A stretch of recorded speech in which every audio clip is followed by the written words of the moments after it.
इसके लिए? मैं इसलिए कहता हूँ कि जितना लोधी समाज है उतना हक नहीं मिल पा रहा है। जी जी जैसे उत्तर प्रदेश में 80 सीटें हैं बाहुल्य, जी अगर 80 सीटों पर अगर 80 विधायक बने तो बताइए सरकार को कितना लाभ होगा। मध्य प्रदेश में 40 बाहुल्य सीटें हैं, जी जी सोचिए 40 अगर विधायक बनेंगे लोधी समाज के तो सरकार में कैसी भागीदारी होगी, देश में भी भागीदारी होगी, अगर इसकी होती है केंद्र में भी भागीदारी होगी तो लोधी समाज का स्तर उठेगा। दोस्तों ये तो लोधी समाज के लिए जो मान के चलना एक कोहिनूर हीरा मिला है मोदी जी ने, कोहिनूर, इसलिए मोदी एंड लोधी जी चलेगा सिक्का। तो मोदी। नमस्कार, आप देख रहे राजधानी समाचार। भाजपा प्रदेश कार्यालय में प्रीतम लोधी जी पहुंचे हैं और ये जो प्रधानमंत्री मोदी द्वारा बड़ा फैसला लिया गया है कि सब जातियों की जनगणना होगी पूरे भारत में, आप कैसे देखते हैं इस फैसले को? ये फैसला मोदी जी ने जो लिया है ये ऐतिहासिक फैसला है ये। जी भाई साहब, और ये फैसला अगर लिया है तो ये पूरे देश की जितनी भी जातियां हैं, जितनी समाज हैं, सबके प्रति ये मान के चलना कि अपना अपना पावर अब सब पे आ जाएगा। नहीं, लोग पे पावर नहीं थे, जातियों पे ज़्यादा जातियां थी, पावर कम थे, कम जातियां थी, पावर ज़्यादा थे। अब क्या होगा, जो जाति जितनी भारी, जितनी संख्या भारी उतनी ही हिस्सेदारी होगी। अब ये तो ये जातियों को इसका स्वागत करना चाहिए, मोदी जी को प्रणाम करना चाहिए, मोदी जी को धन्यवाद देना चाहिए कि मोदी जी ने ये जनगणना लाए हैं। मैं तो इस जनगणना से इतना खुश हूँ मैं बता नहीं सकता। जो अपनी अपनी समाजों में सारे जितने भी हमारे ओबीसी के लोग हैं उनको इसका स्वागत और सम्मान करना चाहिए और बड़े स्तर पर उठाना चाहिए इसको कि हमारे मोदी जी ने आज देश में ये जनगणना लाई गई है। ये सौभाग्य की बात है दोस्तों।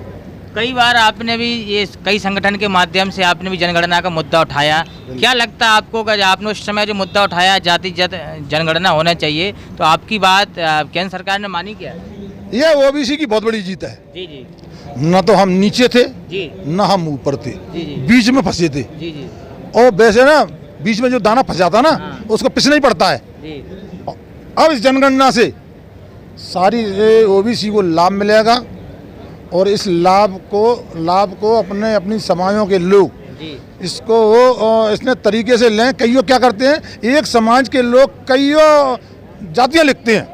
जैसे हमारे लोधी समाज देख लो, कोई नरवरिया, कोई राजपूत, कोई बर्मा, कोई जंगेले, कोई घंडेले, बंदेले, ऐसी कई तरह के लिखते हैं। मैंने सबसे आग्रह मेरा निभाना है आपके माध्यम से कि कुछ भी लिखिए लेकिन पीछे लोधी जरूर लिखिए। कहते हैं वैश्य हैं, गुप्ता हैं, कई समाज लिखते हैं लेकिन पीछे वैश्य लिखिए। अपनी अपनी समाजों के नाम पीछे जरूर डालें, तभी हम जनगणना में आ पाएंगे। दोस्तों धन्यवाद। लोधी समाज जनगणना का मुद्दा हमेशा तो उठाती रही, स्थानीय कई विधानसभाओं के संगठन लोग, क्या कहेंगे आप इसके लिए? मैं इसलिए कहता हूँ कि जितना लोधी समाज है उतना हक नहीं मिल पा रहा है।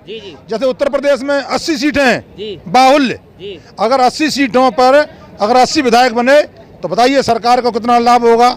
मध्य प्रदेश में 40 बाहुल्य सीटें हैं, सोचिए 40 अगर विधायक बनेंगे लोधी समाज के तो सरकार में कैसी भागीदारी होगी, देश में भी भागीदारी होगी, अगर इसकी होती है केंद्र में भी भागीदारी होगी तो लोधी समाज का स्तर उठेगा। दोस्तों ये तो लोधी समाज के लिए जो मान के चलना एक कोहिनूर हीरा मिला है मोदी जी ने, कोहिनूर, इसलिए मोदी एंड लोधी चलेगा सिक्का।